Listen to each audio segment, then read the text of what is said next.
Hey folks, welcome back. Can you believe it's already 2020? That year, this new year is finally here. And we start to think, what am I going to do in this next year? Now, I'm here to give you a different perspective. Not a better one, just a different one. I'm here to talk about what can you do in 10 years? Because what I've learned is that we overestimate what we can do in 1 year and we totally underestimate what we can do in 10. So if we overestimate what we can do in 1 year and underestimate what we can do in 10, can you see how more times than not, we may end up at the end of the year discouraged, disappointed? So let's take a step back and let's look 10 years ahead.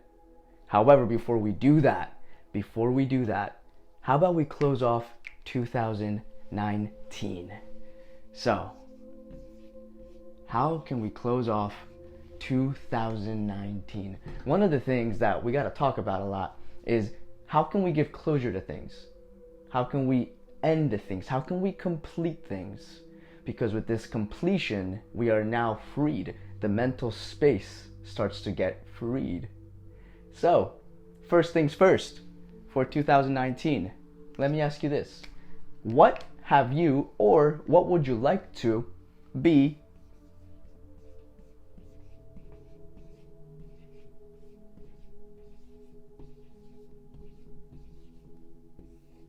acknowledged for?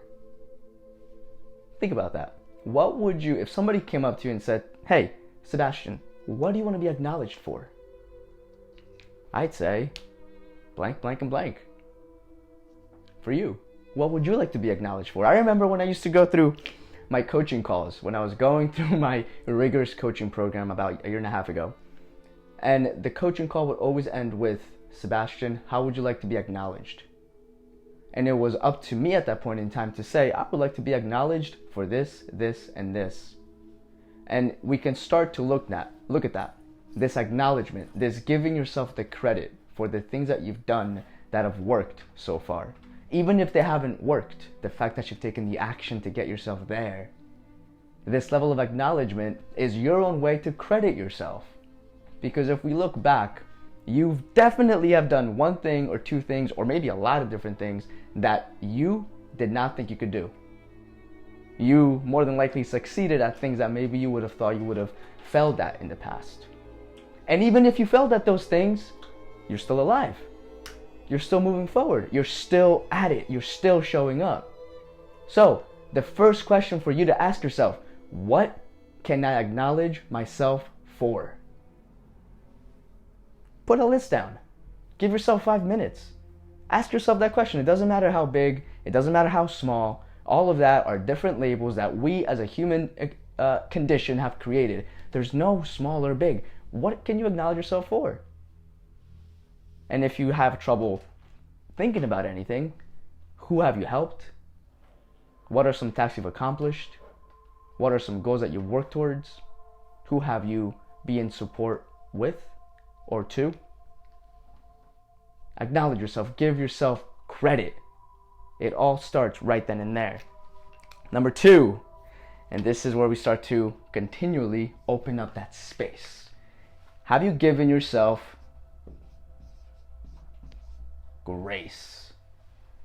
And it's in red intentionally, because we tend to really make ourselves a lot more wrong than we think.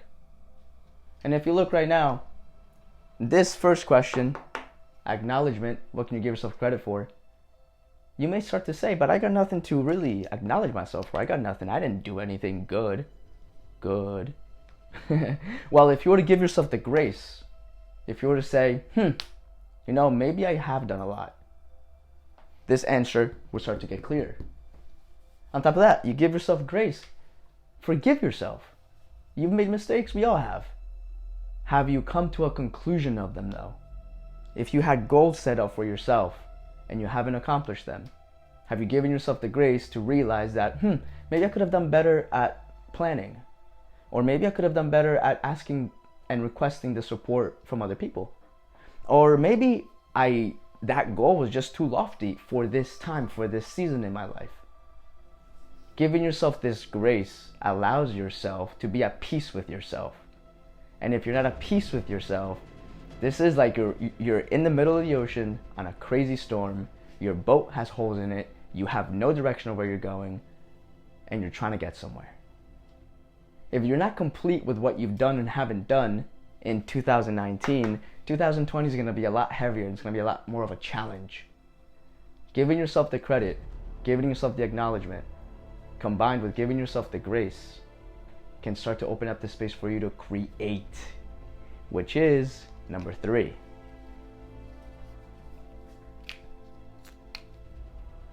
And I'm going to put it to you this way.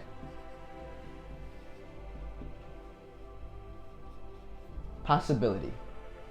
And what I mean by that is, if you look at 2019, maybe what you've done up until this very time is way bigger than what you thought was possible. Maybe what you've accomplished until today is actually way bigger than you ever planned for. Right? This possibility to create, we can start to look at that and we start to see that we can build upon that. And if we can start to close off 2019 with these 3 key points: acknowledgement of yourself, giving yourself credit, grace, forgiving yourself and others for things that you did or didn't do, coming to completion with yourself, no longer putting that weight on your shoulders, trying to run, no longer walking around with the ball and chain tied to your feet. No. And then possibility. The possibilities that you've already created for yourself. The different things that you've done, the different things you didn't think you could do, and guess what? You did. If you can give yourself the credit for that for 2019, then we can start 2020 in a whole new slate. And what happens with that is, so we have a whole year that we now came to the ending of. And as we're doing this, we're completing the year, we're ending the year, we're now becoming okay with the things we haven't done. We are now okay in accepting that maybe some of the goals that we set for ourselves we didn't accomplish. Maybe we lost our relationship. Maybe, who knows, whatever it may be. We start to now walk into the year like this. What's there? Nothing. Exactly. Having nothing now in the way of your 2020, what does that now leave you the space with?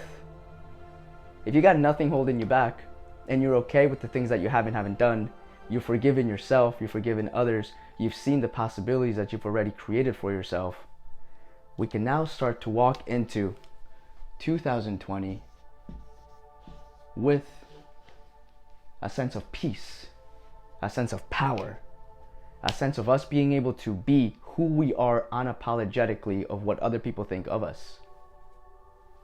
And in this state of being, we can now build up the next 10 years. If you set some big lofty goals for yourself in this 2020, I'm not going to say bring them down, make them smaller. By no means, yes. The thing is, have you built up the right structure for you to end 2020 in a way where you're not disappointed, you're not putting the ball and chain, metaphorically, on your foot? Have you written up the right action plans? Have you enlisted the right people to help you? Have you asked for support from the people around you? If we can walk into 2020, the year of perfect vision, if we can walk into this powerful year, a whole new decade ahead of you, with a clear slate, you've now opened up a whole new world for yourself. And with a whole new world, with this open slate of possibility, we can start to create. So we can end the 2020s, we're walking into 2030s saying, whoa, I never thought in 10 years I'd be able to do this. But it starts today. It starts today with those 3 things we talked about. Acknowledgement of yourself, giving yourself credit, giving yourself the grace, forgiving yourself and others, and looking at the possibilities that you've already created for yourself and your life. Ladies and gentlemen, 2020 is going to be a powerful year. It's going to be a lot of fun. It's going to be a lot of different things for you to create. It's going to be a lot of different possibilities that are going to come your way. You got to be prepared for them. You got to be willing to accept the challenge, and you got to be willing to fail when you fail, you can learn to fail forward. And when you learn to fail forward, there is really no failure, there's just lessons. Excited to be on this journey with you, excited to be working with you. And if you find this information valuable, and if you see this could really be a support to somebody else, don't be shy, share it with them. Share with them the link to get them to the sign up sheet for MailChimp, and send them here. Have them watch this. If you got value out of it, do you think somebody in your life will? More than likely. Thank you for watching. Talk to you soon.